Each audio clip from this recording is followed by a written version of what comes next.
As I'm sitting here this morning working on a project, a thought crossed my mind. I should probably say a thought was pressing on my mind and on my heart because it was one of those moments where it would not let me go. It was kind of pushing against me, and it would not let me go. So I had to pause for a second and reflect on what it was that was pressing on me. And it really was related to the work around diversity, equity, and inclusion. And what struck me, what really came to mind for me this morning is that we struggle. Some people struggle with that work, and I understand that. But I want to go a different place with this conversation today because I think there might be one reason why I know some of us struggle with this work. And it's because of this. And this may sound counterintuitive, but I think we struggle with this work because, how will I say this? How will I frame this? We can over intellectualize this work. I don't even know if that's a term, but I'm going to use it right now. And what I mean by that is we can become very competent in the subject matter. Very competent. Diversity, equity, inclusion, belonging, and put any other term or concept or framework in that you would like. I'm going to just use those for simplicity purposes in this brief video.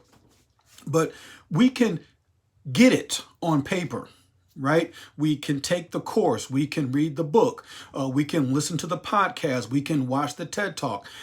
As a matter of fact, truth be told, if you gave us a test, we'd probably ace the test. Technically speaking, we could probably even teach the class at this point. I mean, really, we could. We really understand at an intellectual level some of this work. I really think we do. But then the work is still so hard sometimes. I just can't get it. It's still so hard. What is it about it that makes it so hard even after we know everything? I think we make it hard because we don't invite the heart into the conversation. At some point in this work of diversity, equity, inclusion, and belonging, at some point, I believe our hearts have to be part of the conversation. Our hearts have to be part of the conversation. We have to open ourselves up. We can't just do this work at a competent level. It's not either or, it's both and. It's both and in my humble opinion. But I really think in many cases the missing element is the heart. Is my heart part of this? See, without the heart, then empathy does not become part of the equation or the solution. Without the heart, compassion is not present.